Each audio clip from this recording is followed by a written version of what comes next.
BattaBox debut! Woo! This is what will make me famous.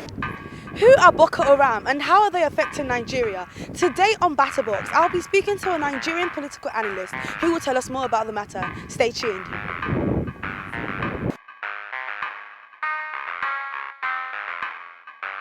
Hey, how are you? I'm okay. So today I am with Nigerian political analyst by the name of, would you like to introduce yourself? Manji Cheto. So what exactly is Boko Haram? Boko Haram is a militant Islamist insurgency. They kicked off and became quite violent in Nigeria in 2009. We know that the group, however, did exist as far back as early 2000, but they were mainly non-violent, but preaching very fundamentalist ideologies on Islam. Well, I think it's quite clear the main trigger behind the group's violent resurgence was the killing of their leader at the time, Mohammed Yusuf, who was allegedly killed by Nigerian security forces extrajudicially without a trial. And that seemed to have created a monster. Well, the Nigerian government's response has primarily been one of a military response.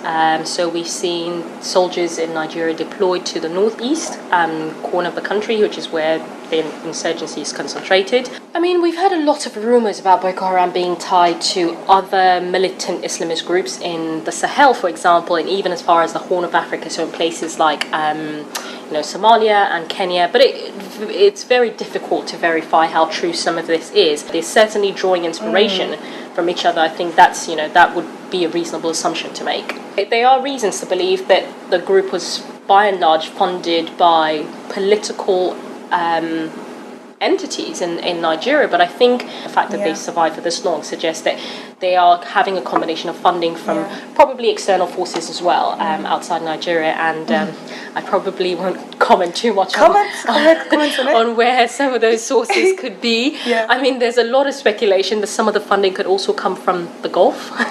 I'll let people's imagination run wild as to what places in the Gulf some of this funding is coming from, but I think it's fair to believe that there are also external forces that are supporting Boko Haram from a financial point of view.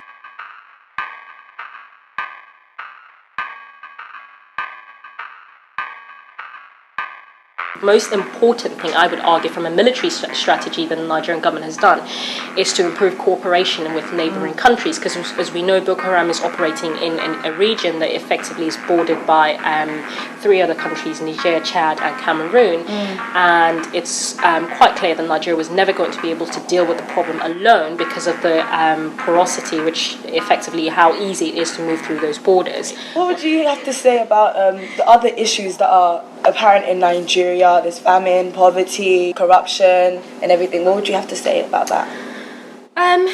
Like I said, all of these things feed into creating a conducive environment for Boko Haram to grow. So it needs to address the economic disparities between the northeast part of the country and the rest of the country, for example.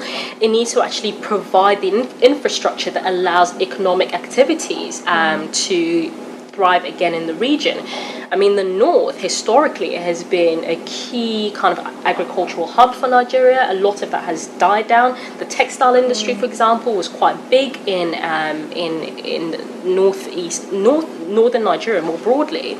But also there was a time where you had a lot of really big companies, multinationals like Nestle and GlaxoSmithKline operating in places like Maiduguri. A lot of those companies have left now because of security problems, because of poverty, but also infrastructure has kind of completely broken down.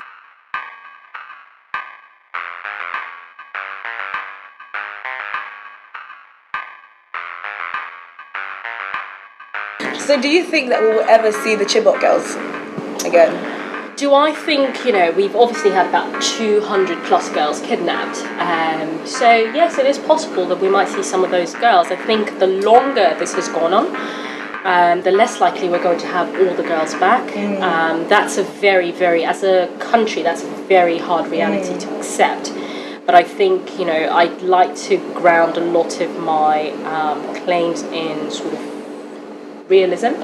I think that unfortunately, we could have missed a very important window to rescue all of those girls. Because it's been going on over 2 years. Yeah. Thank you very much.